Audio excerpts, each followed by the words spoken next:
Il faisait beau ce jour-là à 7.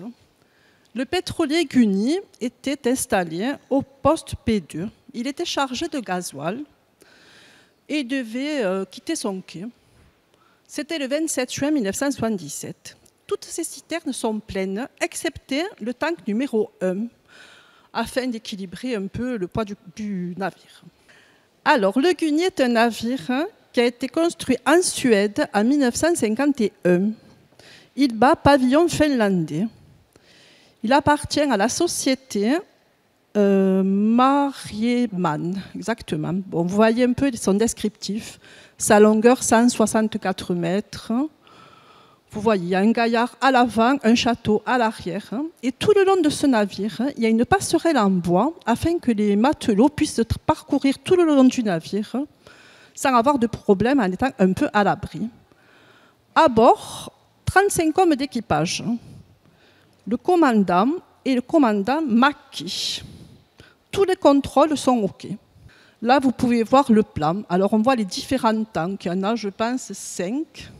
Je vous rappelle, le premier, qui est situé à l'avant du navire, est vide. La manœuvre peut commencer. Il est 20h15. Tout d'abord, quand il y a des manœuvres dans le port, comme cela, c'est le pilote qui monte à bord pour exécuter la manœuvre. Le pilote, ce jour-là, était M. Le Seignou. Ensuite, il y aura 2 remorqueurs de la société Chambon. Un commandé par M. Prior, l'autre commandé par M. Noka.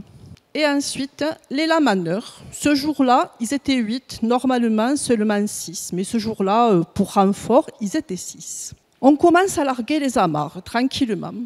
Donc, voilà, les amarres sont larguées. Et on va voir ce qui se passe.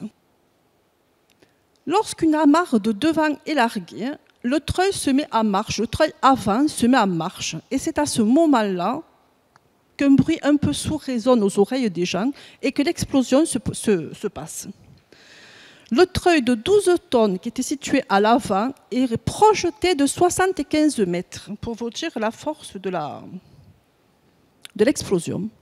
2 matelots finlandais qui étaient à côté de ce treuil pour exécuter la manœuvre décèdent sur le coup. Un sera retrouvé dans l'eau, le second sera retrouvé le lendemain encastré dans le treuil. L'incendie se déclenche immédiatement. Il y a des personnes qui travaillent sur le quai pour surveiller le départ des navires et à ce moment-là, ils mettent en marche immédiatement les pompes pour essayer d'éteindre le plus rapidement l'incendie. Je peux vous dire qu'à partir de ce moment-là, la panique a été à bord du navire complètement. Les gens ne savaient plus où aller, les matelots ne savaient plus où aller. Certains se sont jetés à l'eau immédiatement. Le commandant, M. Mackie, et le pilote, M. Le Seignou, ont essayé de regagner avec beaucoup de difficultés l'échelle de pilote qui permet de monter et de descendre du navire. Ça a été très difficile. Il a fallu, à fin de compte, qu'ils se jettent aussi à l'eau. Sur le moment, tout le monde est un peu parti, et puis en se rendant compte de la difficulté, ils sont revenus. Donc, le remorqueur, particulièrement celui commandé par M. Prior, a récupéré des matelots. Rien qu'à son bord, 17 personnes seront récupérées. La pilotine viendra aussi aider à récupérer des personnes, soit des matelots à bord, etc. Même les lamaneurs vont récupérer tout ce qu'ils pourront, bien sûr. Ils vont être tous rapatriés vers la zone de pilotage et du lamanage. Les pompiers vont être appelés, seront sur place et vont essayer de sauver le plus possible les gens. Donc là, je vous ai mis quelques photos où vous voyez vraiment les dégâts et l'explosion. Comme on peut le voir sur cette photo, le poste pétrolier à l'époque était vraiment en centre-ville. Vous voyez, là c'est le mall. Sur une photo un petit peu plus tard, on peut vous montrer, ici on est à la Criée, c'est tout près du quai d'Alger, d'où l'importance des dégâts sur ces quartiers de Sète. Les vitres, les restaurants de la marine, les véhicules du quai d'Alger, tout ça a été énormément endommagé.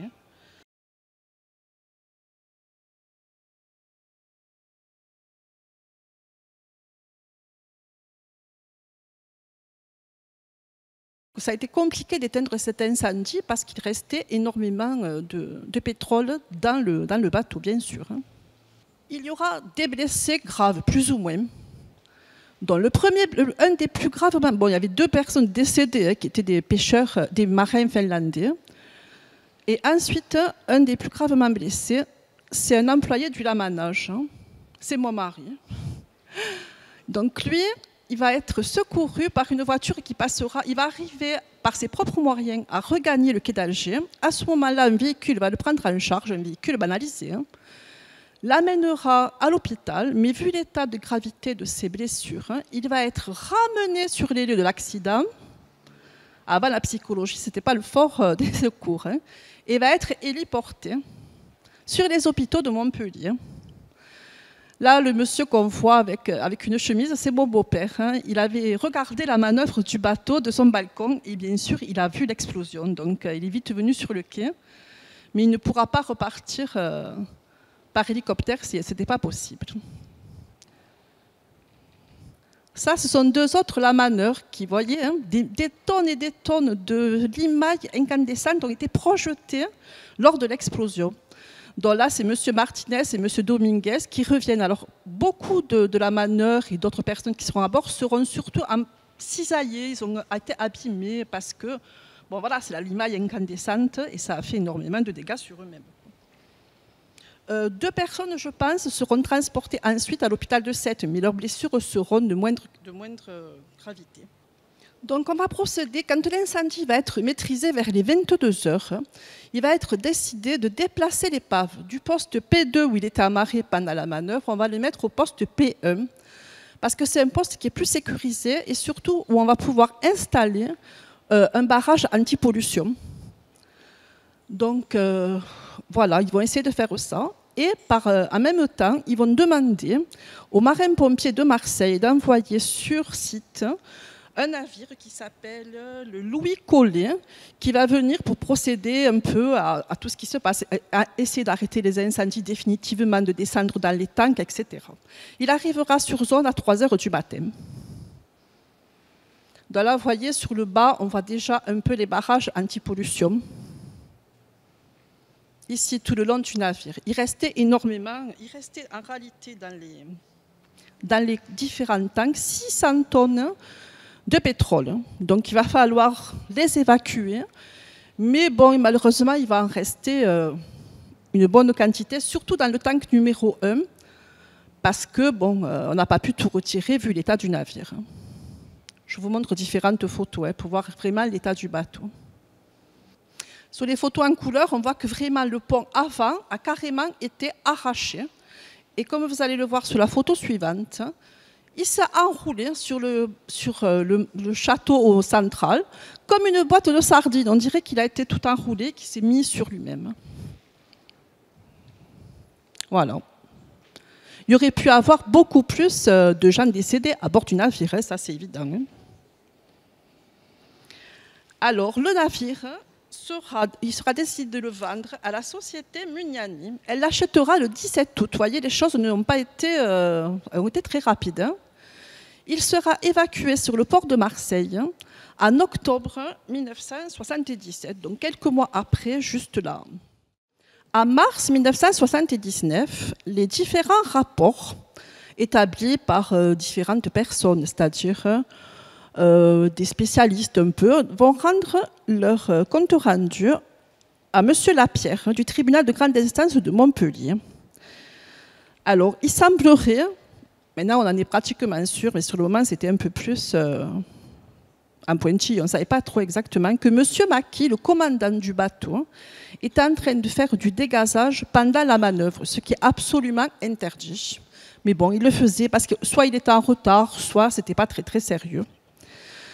Le voyage avant le voyage pendant lequel il y a eu l'accident, le navire avait transporté du naphte, qui est un dérivé du gasoil, et c'est un produit très, très inflammable. Donc, tous les tanks, toutes les vannes entre les tanks étaient fermées, ça on en est sûr, mais par contre, vu la vieillesse du navire, ce n'était pas très étanche. Donc, tous ces gaz s'étaient un peu propagés dans les différents tanks, et donc, à la première manœuvre, quand ils ont commencé à virer le treuil, ça a fait sûrement une étincelle et tout a explosé. Bon, le mot de la fin, on peut dire que bon, la société ne s'est pas très embêtée. Hein. La société propriétaire a déclaré faillite immédiatement. Comme ça, pas de problème. Hein. Pas de compte à régler, ni matériel, ni pour les personnes. Je voudrais signaler aussi que le commandant, M. Maquis, était un commandant un peu chat noir, parce que plusieurs fois dans sa carrière, il a eu des gros problèmes avec les bateaux qu'il conduisait. Un a coulé dans la mer Baltique en faisant des centaines de morts. Un autre a pris feu. Donc honnêtement, ce commandant, ce n'était pas quelqu'un, bon, je ne sais pas. Les pétroliers, comme en parlait Gustave tout à l'heure, les pétroliers ont continué à s'amarrer à ce poste très près de la ville pendant encore de très très nombreuses années. Rien ne bougea avant très très longtemps. Donc, malgré la dangerosité, malgré ce grave accident, ils sont restés sur place. Après, il y a des bons côtés aussi. Le Midi Libre a vu ses ventes dans les semaines suivantes augmenter de plus de 30%. On parlait beaucoup de l'accident. Là, c'est mon mari quand il était jeune en photo. On a cru mort au départ, mais bon. Ça ne s'est pas fait, tant mieux. Voilà. Moi, ce que je voudrais dire aussi, c'est que tout le monde se souvient, les gens qui habitaient à Sète, tout le monde se souvient au moment de cet accident, où on était, qu'est-ce qu'on faisait, qu'est-ce qu'on a entendu. Chacun a un peu son témoignage. Voilà. Et si vous voulez plus de réponses un peu plus, vous avez dans la salle mon mari et M. Prior, qui était aussi à bord du remorqueur. Eux pourront vous donner un peu plus si vous avez des questions, à leur poser. Voilà. Merci.